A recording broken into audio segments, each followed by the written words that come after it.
January 31, 1945. Clark Air Base, Luzon, Philippines. Major Frank T. McCoy's hands trembled slightly as he photographed the aircraft before him, an intact Mitsubishi G4M Betty bomber bearing the tail number 763-12. This cannot be their standard design. No Air Force would build bombers this way. The fuselage gleamed in the tropical sun, its distinctive cylindrical shape justifying its Allied nickname. Measuring nearly 20 meters from nose to tail, the bomber sat on its tricycle landing gear, like a massive cigar resting on the tarmac. The wings, spanning 25 meters tip to tip, showed no battle damage. The engines, 14-cylinder radials producing 1,500 horsepower each, appeared intact. This was not a crashed aircraft salvaged from wreckage. This was a complete, operational bomber abandoned by its crew during the American advance. But what had captured McCoy's complete attention, what would revolutionize American understanding of Japanese aviation doctrine, was what he discovered when he climbed inside the wings through the inspection panels. The fuel tanks were completely unprotected. No self-sealing rubber compound, no armor plating, no fire suppression systems, no protective coatings of any kind. Just thin aluminum skin, perhaps 2 millimeters thick, separating thousands of liters of high-octane aviation fuel from enemy machine gun fire. Major McCoy, commander of the Technical Air Intelligence Unit Southwest Pacific, had examined dozens of crashed Japanese aircraft across the Pacific. But nothing had prepared him for this moment. This bomber, abandoned intact during the American liberation of Clark Field, would expose a design philosophy so alien to Western military thinking that it would take months for analysts to fully comprehend its implications. The mathematics of this discovery would reshape American tactical doctrine and aircraft design for the remainder of the war. Every assumption American pilots held about enemy capabilities, about the price Japanese engineers were willing to pay for performance, about the value imperial forces placed on crew survival, was about to be systematically demolished by the evidence contained within this single, pristine example of Japan's most important bomber. The journey to this revelation had begun 4 years earlier, on December 8, 1941. That morning, as smoke still rose from Pearl Harbor, 82 G4M bombers and 26 G3M bombers lifted off from bases on Formosa. Their target was Clark Field itself, the primary American air base in the Philippines. The attack achieved complete tactical surprise. Arriving at 12:35 in the afternoon, the Japanese formation flew at 20,000 feet, beyond the reach of American anti-aircraft guns. 27 bombers from the initial wave dropped 636 bombs across Clark Field's runways and facilities. Moments later, 0 fighters swept in at treetop level, their machine guns destroying every aircraft that had survived the bombing run. Of 17 B-17 flying fortresses on the ground, 12 were destroyed outright. Nearly every P-40 Warhawk fighter was reduced to burning wreckage. In 45 minutes, American air power in the Philippines had been effectively eliminated. Lieutenant James Harrington, one of the few surviving American pilots, watched from a bomb shelter as the Japanese formation withdrew to the north. "What struck me was how they came in," he later wrote in his combat report. "Perfect formation, high altitude, totally beyond our reach. Then the fighters dropped down and tore us apart. We couldn't get a single plane airborne, but the Betty bombers themselves had departed untouched. The few American fighters that managed to get airborne arrived too late, finding only empty sky. The Japanese had demonstrated their bombers' exceptional range, striking from bases 460 miles away, a feat no American bomber could match at that stage of the war. The Betty's first year of combat would prove devastatingly effective. On December 10, 1941, just 2 days after the Clark Field raid, 26 G4M bombers joined with older G3M Nell bombers in attacking Force Z, a British naval task force built around the battleship HMS Prince of Wales and the battlecruiser HMS Repulse. The attack began at approximately 12:20 in the afternoon. Japanese bombers approached in coordinated waves, their torpedo runs executed with precision that stunned British observers. The Betty bombers carried Type 91 aerial torpedoes, each weighing 840 kilograms with a 205 kilogram warhead. The torpedoes were designed specifically for shallow water operations, running at depths that could strike ships even in coastal waters. The torpedo attacks focused on the two capital ships with devastating accuracy. Prince of Wales, a battleship displacing 43,000 tons and representing the newest generation of British naval power, took at least 6 torpedo hits, along with damage from level bombers. The underwater explosions ripped massive holes in the ship's hull, flooding overwhelmed damage control efforts. The battleship began listing severely. Repulse, a battlecruiser built during World War I but modernized in the 1930s, absorbed at least 4 torpedo hits while attempting to evade the attacking aircraft. The ship's anti-aircraft fire claimed several Japanese aircraft, but could not prevent the coordinated torpedo runs from finding their targets. The cumulative damage proved fatal. Both capital ships capsized and sank within hours of the attack. Prince of Wales went down at approximately 13:20 hours. Repulse followed at approximately 13:33 hours. 841 British sailors died. The survivors were rescued by escorting destroyers. The engagement lasted less than 2 hours from first contact to final sinking. For the first time in naval history, capital ships actively defending themselves had been sunk solely by air power while in the open sea. The G4M Betty bomber had achieved what naval theorists had debated for decades. British naval superiority in Asian waters had been shattered in 90 minutes. Across the Pacific theater through early 1942, American and Allied pilots encountered Betty bombers in every major engagement. The aircraft seemed to operate with impunity, striking targets at ranges that defied conventional understanding. They hit Darwin, Australia from bases 1,500 miles away, demonstrating reach that exceeded any Allied bomber's capability. They attacked Port Moresby from airfields across New Guinea's mountain ranges, maintaining pressure on Allied positions throughout the southwest Pacific. They struck Guadalcanal from Rabaul, a distance exceeding 600 miles, projecting Japanese air power across vast ocean expanses. The Betty's operational range gave Japanese forces strategic flexibility that Allied commanders struggled to counter. American fighters based at forward positions lacked the range to intercept Betty bombers departing from distant bases. Allied airfields came under attack from Japanese bases that were themselves beyond Allied striking range. The asymmetry in bomber capability meant that Japanese forces could attack at will, while Allied forces struggled to retaliate effectively. This advantage persisted through the first 6 months of the war.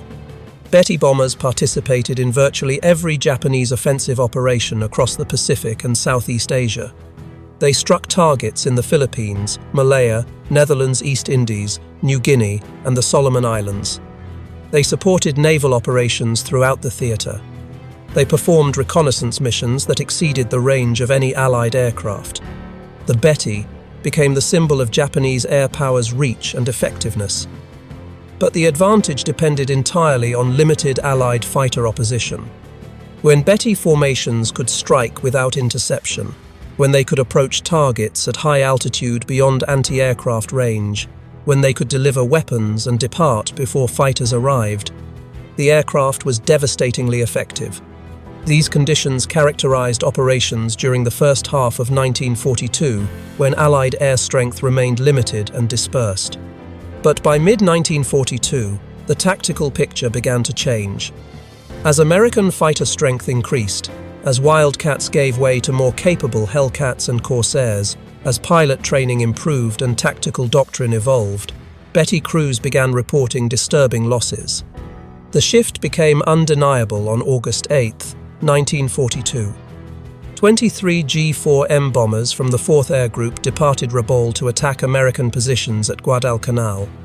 American fighters intercepted the formation over Savo Island.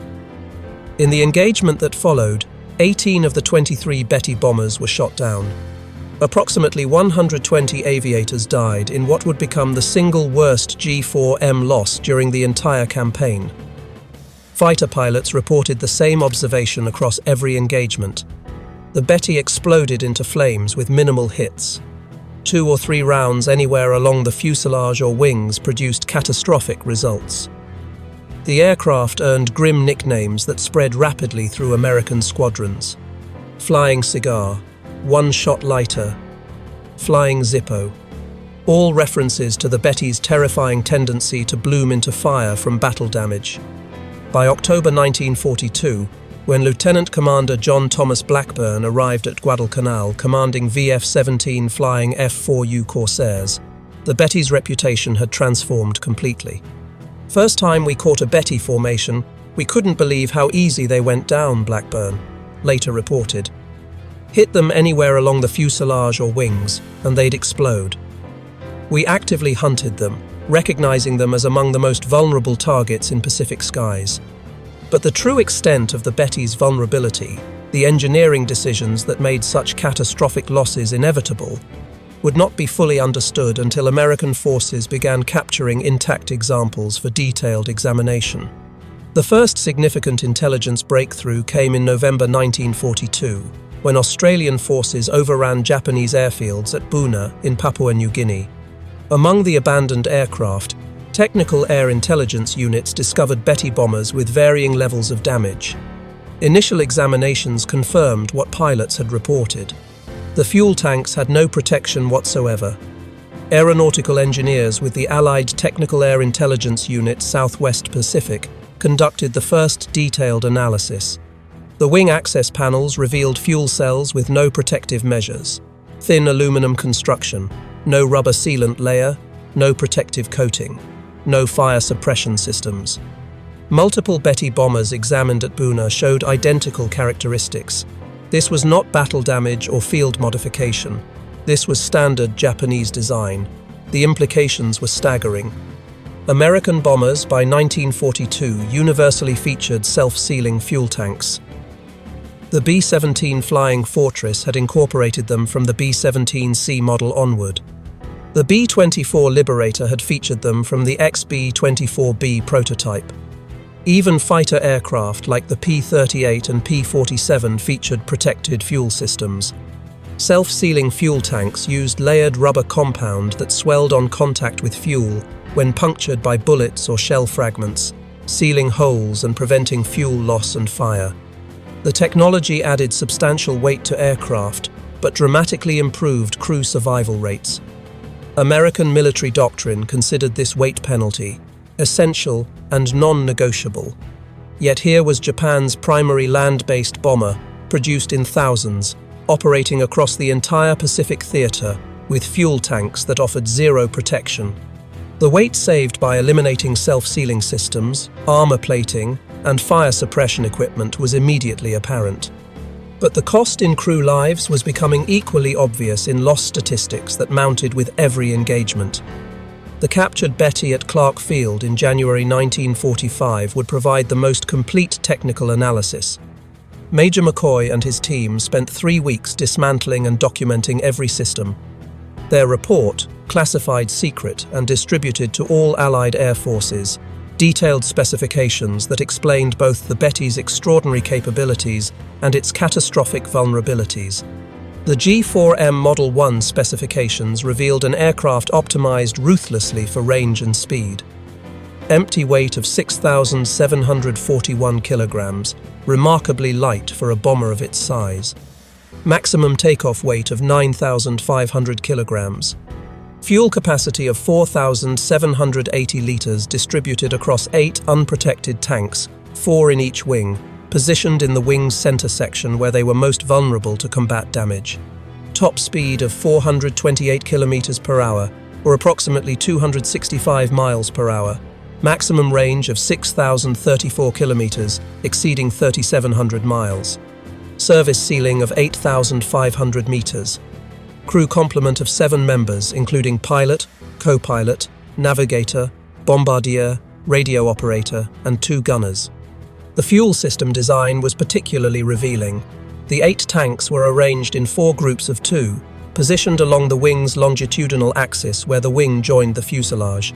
This placement maximized fuel capacity by utilizing the thickest portion of the wing structure, but it also positioned the tanks directly in the path of enemy fire during combat.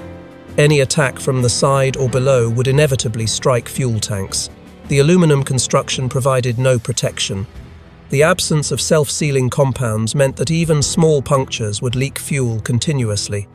American engineers calculated that the weight saved by eliminating protection systems exceeded 500 kilograms per aircraft. This weight savings translated directly into additional fuel capacity and extended range. But the cost in vulnerability was equally calculable. Combat reports showed that Betty bombers hit anywhere in the wing area, exploded with near certainty. The unprotected tanks created what engineers termed a critical failure point, a single system whose destruction guaranteed loss of the entire aircraft. These numbers told the story of design choices made in September 1937, when the Japanese Navy issued requirements that would define the G4M's entire existence. Top speed of 398 kilometers per hour, cruising altitude of 3,000 meters, range of 4,722 kilometers unloaded, or 3,700 kilometers carrying 800 kilograms of bombs or torpedoes. The requirements reflected Japanese naval strategy in the late 1930s. Japan's empire stretched across vast Pacific distances. Naval bases were separated by thousands of kilometers of ocean. The Navy needed bombers capable of striking enemy positions far beyond the range of carrier aircraft. Bombers that could operate from land bases to support naval operations across the entire theater. Existing Japanese bombers fell far short of these requirements. The G3 MNEL bomber, then in service, had a maximum range of approximately 3,000 kilometers. American bombers like the B-17 had even more limited range in their early variants. No bomber in service anywhere in the world in 1937 could strike targets at the distances Japanese planners envisioned. The Navy's requirements were not arbitrary. They were calculated based on the distances Japanese forces would need to cover in any future Pacific conflict. From Formosa to the Philippines, 460 miles. From Rabaul to Guadalcanal, 600 miles. From Japanese home islands to potential targets across the Pacific, thousands of miles. The bomber that could meet these requirements would give Japan strategic reach that no other nation possessed. But the requirements also reflected assumptions about future warfare that would prove catastrophically wrong. Japanese planners assumed that surprise and initiative would provide protection for long-range bombers. They assumed that enemy fighter opposition would be limited by range and numbers. They assumed that the war would be decided quickly, before enemy industrial capacity could generate overwhelming force. Every assumption would prove false. The man tasked with achieving the impossible was Kiro Honjo, who led the Mitsubishi design team after taking over from Joji Hattori. Honjo had studied bomber design at Junkers in Germany during the early 1930s, absorbing European aeronautical engineering principles and manufacturing techniques before returning to Japan. He understood immediately that meeting the Navy's requirements would demand compromises that Western air forces would never accept. Honjo assembled a team of engineers at Mitsubishi's Nagoya facilities to tackle the design challenges. The team analyzed every aspect of bomber design, calculating weight budgets for every component and system. They studied existing bombers from multiple nations, identifying where weight could be reduced without compromising structural integrity. They experimented with new construction techniques and materials that might offer weight savings. The mathematics were brutally simple. To achieve the required range, the aircraft needed massive fuel capacity. Each liter of aviation fuel weighed approximately 0.8 kilograms. 4,780 liters of fuel meant approximately 3,800 kilograms of fuel weight at full load. To achieve the required speed with this fuel load, the aircraft needed minimal weight. Every kilogram added to the empty weight reduced either range or payload capacity. These two requirements existed in direct opposition. Fuel was heavy, protection systems were heavy, armor plating weighing hundreds of kilograms would be required to protect crew positions and vital systems. Self-sealing fuel tanks added substantial weight through the rubber compounds and additional structure required. Fire suppression systems added weight. Redundant safety measures added weight. The cumulative weight of adequate protection would prevent achieving the required performance. Honjo made the decision that would define the G4M throughout its service life. Protection would be sacrificed for performance.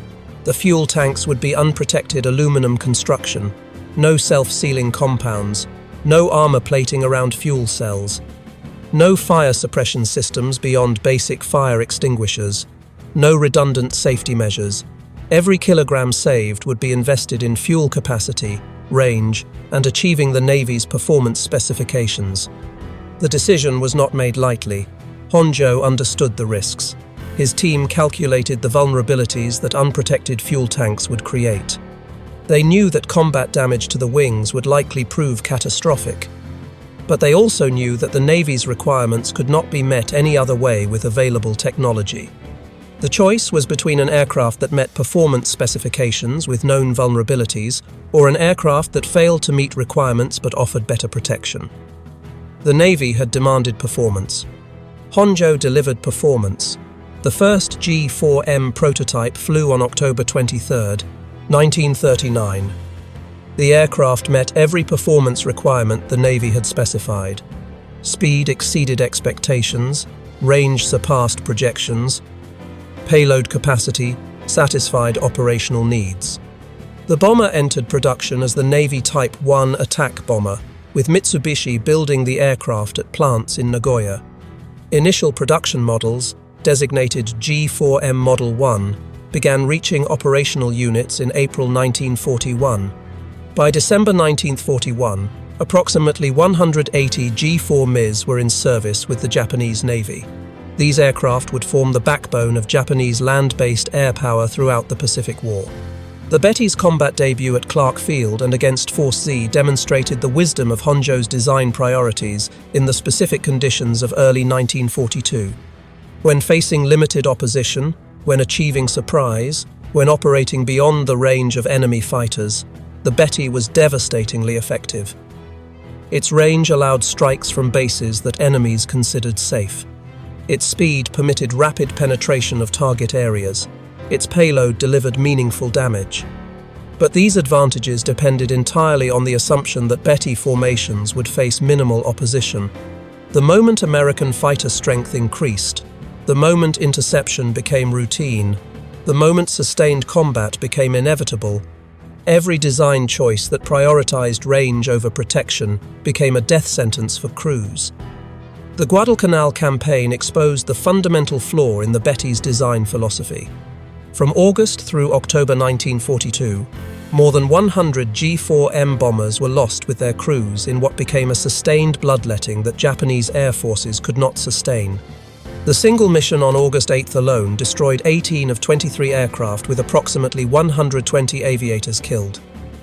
The pattern repeated with brutal consistency throughout the campaign. Betty formations would depart from Rabaul, fly 600 miles to Guadalcanal, engage American fighters, and suffer catastrophic losses. August 9th saw additional bombers lost. August 10th brought more losses. By the end of August, the 4th Air Group had been effectively destroyed as an operational unit. September brought no respite. Betty formations continued striking American positions at Guadalcanal, and American fighters continued destroying them in overwhelming numbers. The mathematics were inexorable. Japanese forces needed to strike American positions to contest control of the island. Betty bombers provided the only means of delivering meaningful strike capability from Rabaul. But every mission resulted in losses that could not be replaced. October saw the pattern continue. American fighter strength increased as more squadrons arrived at Henderson Field. Pilot quality improved as combat experience accumulated. Tactical doctrine evolved to exploit Betty vulnerabilities more effectively. Japanese losses accelerated even as the number of bombers available for missions declined. By November, when the Guadalcanal campaign effectively ended with Japanese withdrawal, Betty losses exceeded 100 aircraft. Crew casualties approached 700 men dead. The exchange rate was unsustainable. Japan's most capable land-based bomber had been rendered obsolete by its own vulnerabilities. transformed from a feared weapon into what American pilots called easy meat. Japanese planners had expected losses. All military operations involve casualties, but the scale of Betty losses exceeded every projection. The unprotected fuel tanks that permitted 6,000-kilometer range also guaranteed that any hit to wings or fuselage would likely prove fatal. There was no middle ground, no wounded bombers limping home, no damaged but survivable aircraft. Betty bombers either returned untouched or exploded in flames. By mid-1943, Japanese engineers recognized that modifications were essential. Starting with the 663rd aircraft produced in March 1943, 30mm rubber sheets were installed beneath wing surfaces where fuel tanks were located. These sheets were not true self-sealing tanks, they were a compromise measure, adding minimal weight while providing limited protection against fuel leakage. The modification reduced top speed by 9 km per hour. Maximum range decreased by 315 km, but crew survival rates showed no significant improvement. The rubber sheets could slow fuel leakage from small caliber hits. They could not prevent fires from larger caliber rounds or cannon shells. They could not stop explosions when tracers ignited fuel vapor. The fundamental vulnerability remained unchanged. Japanese designers attempted more comprehensive protection with the G4M Model 3, introduced in October 1944. This variant featured actual self-sealing fuel tanks, with capacity reduced to 4,490 litres to accommodate the leak-blocking material. The modification reduced maximum range to 3,640 kilometres, a loss of more than 2,000 kilometres compared to the original G4M Model 1. Approximately 60 G4M Model 3 aircraft were produced by war's end. The modification came too late and in too limited numbers to affect the Betty's combat record. By late 1944, American air superiority was so complete that no level of fuel tank protection would have permitted Betty bombers to operate effectively. The war's outcome had already been determined. The Betty's vulnerability became so notorious that American forces began using the aircraft in ways that highlighted the dangers Japanese crews faced. On April 18, 1943, the Betty bomber became the instrument of Admiral Isoroku Yamamoto's death in an engagement that demonstrated both American signals intelligence capabilities and the aircraft's fatal weaknesses. American codebreakers intercepted Japanese communications, indicating that Yamamoto would fly from Rabaul to Bougainville on April 18th. The Admiral would travel aboard a G4M bomber with a fighter escort. 18 P-38 Lightnings from the 339th Fighter Squadron were assigned to intercept the flight, though only 16 actually flew the mission after one aircraft blew a tire on takeoff and another suffered drop tank failures. The mission required extraordinary precision. The P-38s would fly over 400 miles at wave-top height to avoid radar detection, navigate across open ocean without landmarks, and arrive at exactly the calculated intercept point at exactly the calculated time. Any error in navigation, any deviation in timing, would result in mission failure. The intercept had to occur within a narrow window when Yamamoto's aircraft would be vulnerable. The P-38s departed Guadalcanal at 07:25 hours. They flew at 50 feet above the ocean for over 400 miles, maintaining strict radio silence. Navigation was by dead reckoning and timing. The formation arrived at the calculated intercept point with precision that would become legendary in aviation history. At 09:34 hours, exactly on schedule and exactly 1 minute ahead of the calculated intercept time, the P-38 spotted Yamamoto's formation. 2 Betty bombers flying at low altitude with 6 Zero fighters as escort. Captain Thomas Lanphier and First Lieutenant Rex Barber broke from the formation to engage the bombers, while other P-38s held off the Zero fighters. Barber engaged the lead Betty bomber, which carried Admiral Yamamoto. The bomber took hits to the wing area where the unprotected fuel tanks were located. The aircraft exploded in flames and crashed in the jungle. Yamamoto's body was recovered the following day. He had been killed by injuries sustained during the crash. The second Betty bomber also crashed, killing all aboard. The operation demonstrated multiple aspects of Allied superiority.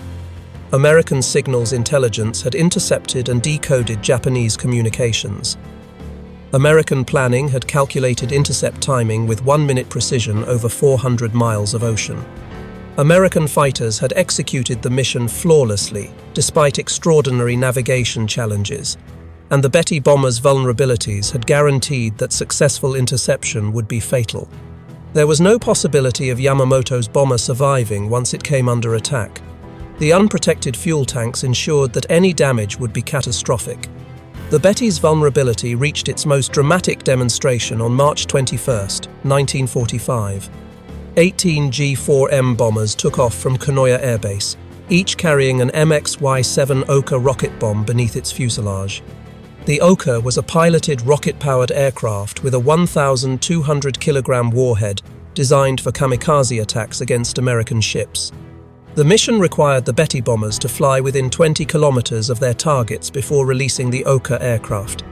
The Oka pilot would then ignite the rocket motor and dive at speeds exceeding 650 kilometers per hour toward American ships. The warhead's 1,200 kilograms of explosives would destroy any vessel it struck. But the mission depended entirely on the Betty bombers surviving long enough to reach release range. The formation departed Kanoya at approximately 14:30 hours.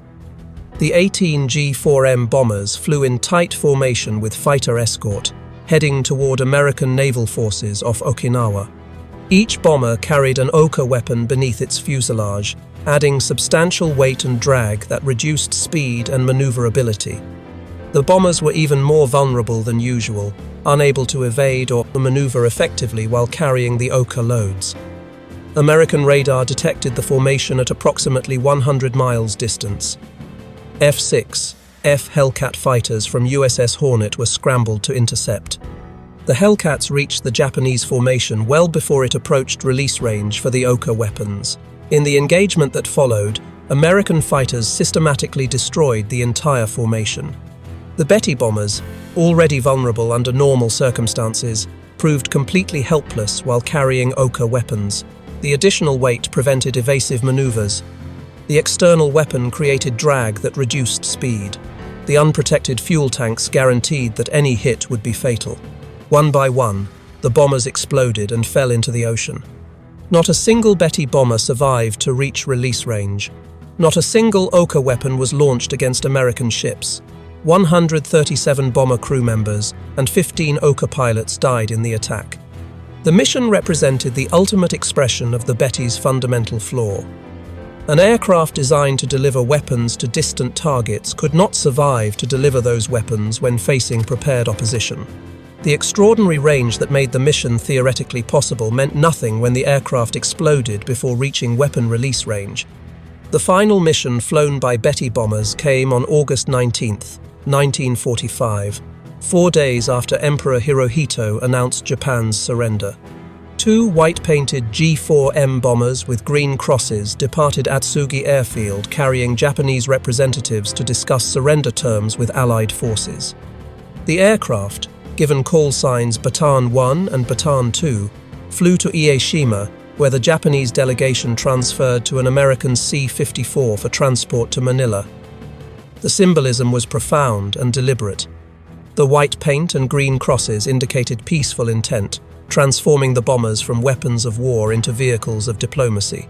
The call signs Bataan 1 and Bataan 2 referenced the location where American forces had surrendered to Japan in April 1942, one of the most devastating defeats in American military history. Now, 3 years later, aircraft bearing those call signs carried Japan's surrender delegation.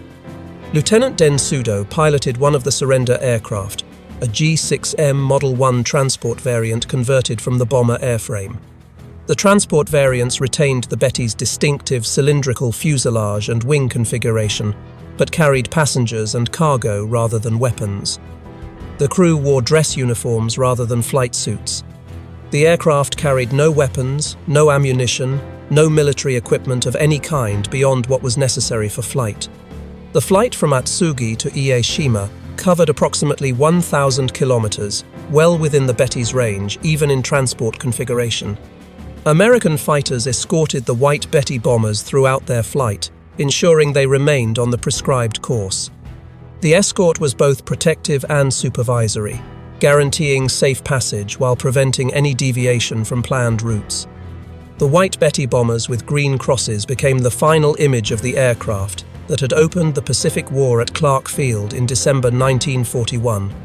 The circle was complete. The bomber that had destroyed American air power in the Philippines in the war's first hours now carried Japan's surrender delegation in the war's final days. The aircraft that had symbolized Japanese air power's reach and effectiveness now symbolized Japan's defeat and submission to Allied terms. The Betty's production statistics reflect both the aircraft's importance to Japanese operations and the terrible cost of its design philosophy. Total production reached approximately 2,414 aircraft across all variants, though some sources cite figures as high as 2,435 when including all prototypes and subtypes. The variation in total numbers reflects different methods of counting prototypes, subtypes, and transport variants. The G4M Model 1 comprised approximately 1,172 aircraft, produced from 1941 through early 1943. This variant featured the original unprotected fuel tank design, with capacity of 4,780 litres. Top speed reached 428 kilometers per hour. Maximum range of 6,034 kilometers made it the longest-ranged bomber in service anywhere in the world. But the complete absence of protection systems made it catastrophically vulnerable once American fighter strength increased. The G4M Model 2, with increased fuel capacity and slightly higher speed, accounted for approximately 1,142 examples produced from 1943 through 1945. This variant increased fuel capacity to 6,490 litres, extending maximum range even further. Top speed increased slightly to 437 kilometers per hour. But the Model 2 retained the fundamental vulnerability of unprotected fuel tanks. The modifications improved performance without addressing survivability. The G4M Model 3, designated Model 34, represented the only variant with actual self-sealing fuel tanks. Production began in October 1944, but only 60 to 91 aircraft were completed by war's end, depending on source. The self-sealing tanks reduced fuel capacity to 4,490 litres to accommodate the leak-blocking material. Maximum range decreased to 3,640 kilometers, a loss of more than 2,000 kilometers compared to the Model 1. The modification came too late and in too limited numbers to affect combat outcomes. The G6M transport variant, converted from bomber airframes, added another 30 aircraft. These transport versions carried passengers and cargo rather than weapons, serving in liaison and communications roles. The G6M Model 1, used for one of the surrender aircraft in August 1945, represented this variant. Production continued through August 1945, with final aircraft completed just days before Japan's surrender. Mitsubishi factories produced Betty bombers at peak rates of approximately 100 aircraft per month during 1943. Production decreased in 1944 and 1945 as Allied bombing disrupted Japanese industry and as resources were diverted to fighter production for homeland defense. These production numbers made the Betty one of Japan's most numerous bombers, exceeded only by some fighter types in total production. Over 4 years of war, Mitsubishi delivered approximately 2,400 aircraft to Japanese Navy units across the Pacific Theater. The bombers served in every major campaign, participated in every significant naval engagement, and struck targets across distances spanning thousands of kilometers. But production statistics tell only part of the story. Loss rates tell the rest. Few Betty bombers survived to war's end. The overwhelming majority were destroyed in combat, consumed by the fires that the unprotected fuel tanks made inevitable. By August 1945, when Japan surrendered, only a handful of operational Betty bombers remained in service. The aircraft that had numbered in hundreds in 1942 had been reduced to dozens by attrition that no amount of production could replace. The casualty statistics among Betty crews were similarly devastating, though exact numbers remain difficult to verify from available records. What is certain is that thousands of Japanese aircrew died in Betty bombers, their deaths made nearly inevitable by the aircraft's fundamental vulnerabilities. The unprotected fuel tanks created conditions where survival depended entirely on avoiding combat damage. Once hit, Betty bombers rarely survived. Once on fire, they never survived. The crews understood these odds and flew anyway, because military discipline and cultural values demanded that they accept the risks regardless of consequences. Surviving Betty crews were unanimous in their assessment. The aircraft's unprotected fuel tanks made survival a matter of pure chance. No amount of skill, no tactical innovation, no courage could compensate for the fundamental vulnerability built into every G4M. Former Flight Petty Officer Masao Sato, who completed 28 combat missions before transfer to training duties, offered the most direct summary. The Betty was a magnificent aircraft that asked us to die for its range. We flew it because we were ordered to fly it. We died in it because that was what it was designed to make us do. The comparison with Allied bomber protection systems highlights the stark difference in design philosophy.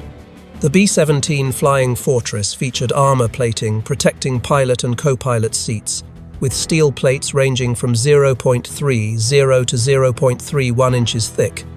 Armored bulkheads protected crew positions throughout the fuselage. The bombardier position featured armored glass. Waist gunner positions included protective shields. Self-sealing fuel tanks were standard from the B-17C model onward, introduced in 1941. The B-25 Mitchell incorporated similar comprehensive protection. Pilot and co-pilot seats featured armor backing. Fuel tanks included self-sealing compounds from early production. The B-25's empty weight of approximately 9,100 kilograms reflected the substantial weight penalty of protection systems, roughly 2,000 kilograms heavier than the Betty, despite similar size and role.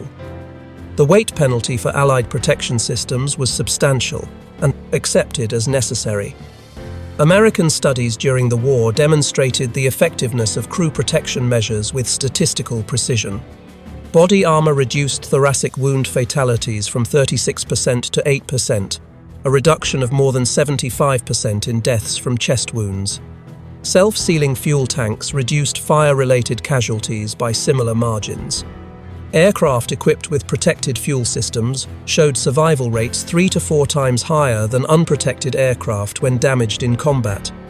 Protected crew positions increased survival rates in damaged aircraft by providing shielding from shell fragments and small arms fire.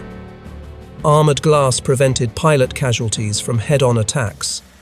Bulkheads compartmentalized the fuselage, preventing fire or damage in one section from spreading throughout the aircraft.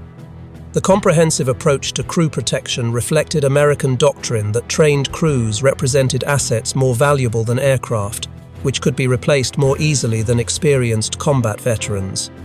The weight cost for this protection exceeded 1,000 pounds in most American bombers, but American industrial capacity permitted this weight penalty without sacrificing production numbers.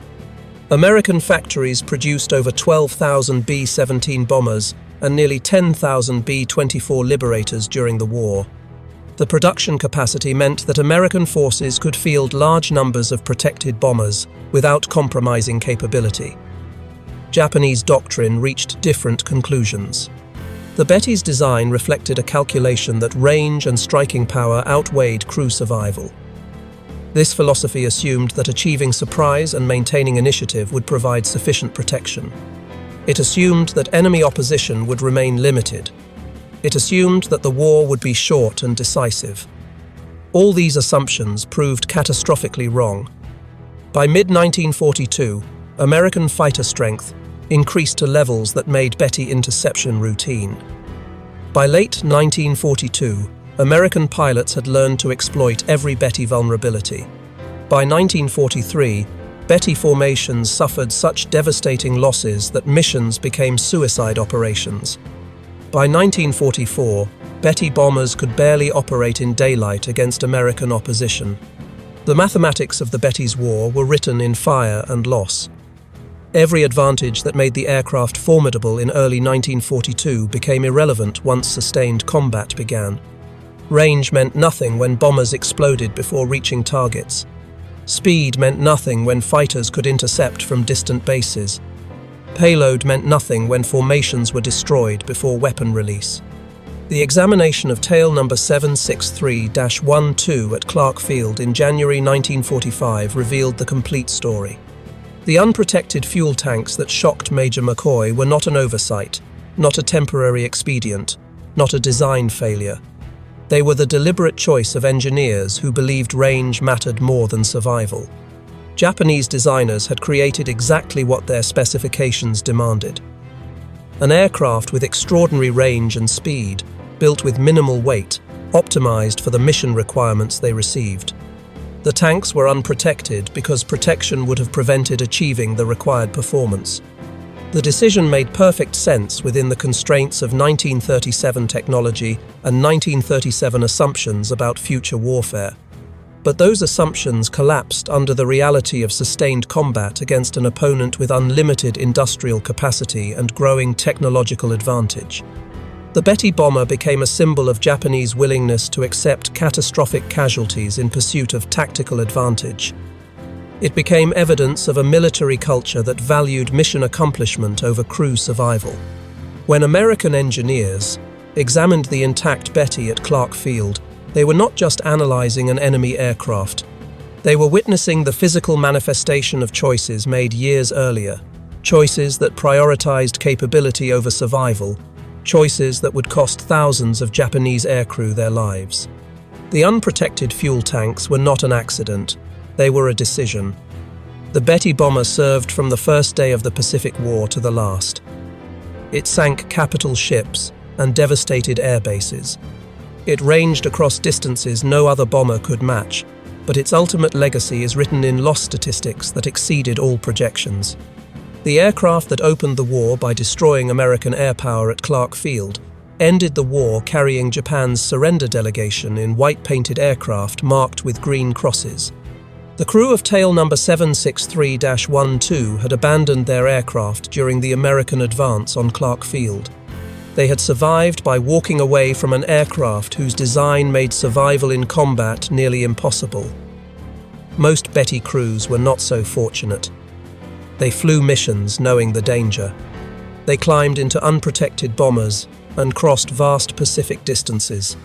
And they died in overwhelming numbers, consumed by fires that the aircraft's design made inevitable. The Betty bomber's story is ultimately about the price of capability without protection. It demonstrates that performance alone cannot guarantee success when that performance is purchased at the cost of crew survival. The extraordinary range of 6,000 kilometers meant nothing when aircraft could not survive the final 100 kilometers to target. The impressive speed of 428 kilometers per hour provided no advantage when American fighters could intercept from distant bases with warning from radar systems. The payload capacity of 1 ton became irrelevant when formations were destroyed before weapon release. Most importantly, the Betty reveals that military technology divorced from realistic assessment of combat conditions produces weapons that kill their own crews as efficiently as they strike enemy targets. The assumptions underlying the Betty's design, assumptions about limited opposition and short warfare duration, proved catastrophically wrong within months of the Pacific War's start. By the time these assumptions were proven false, thousands of Betty bombers were already in service or production, and Japanese industry lacked the capacity to replace them with better protected designs. Japanese designers understood the risks when they made their choices in 1937 and 38. They calculated the weight penalties. They knew the vulnerabilities. They accepted the trade-offs because they believed the performance advantages would prove decisive. They were wrong. And thousands of men paid the price for that miscalculation with their lives. The Betty's legacy extends beyond aviation history into fundamental questions about aircraft design, philosophy, military ethics, acceptable risk, and the value of human life in warfare. American designers answered those questions by prioritizing protection even at the cost of performance. Japanese designers answered differently. It stands as evidence of what happens when capability is prioritized over survivability, when range is purchased with crew lives, when performance requirements override protection considerations. The thousands of burning Betty bombers across the Pacific sky marked the consequences of that philosophical difference, revealing the fundamental difference between how different nations approached warfare in the Pacific. American forces designed aircraft to bring crews home. Japanese forces designed aircraft to reach targets regardless of cost. In the end, the nation that valued crew survival built an air force that could sustain operations indefinitely. The nation that accepted catastrophic casualties for performance advantages built an air force that destroyed itself through attrition. The examination of tail number 763-12 at Clark Field provided the final proof of what Allied forces had suspected for years. The Betty bomber was not poorly designed. It was brilliantly designed to achieve specific goals. Those goals simply did not include bringing Japanese crews home alive.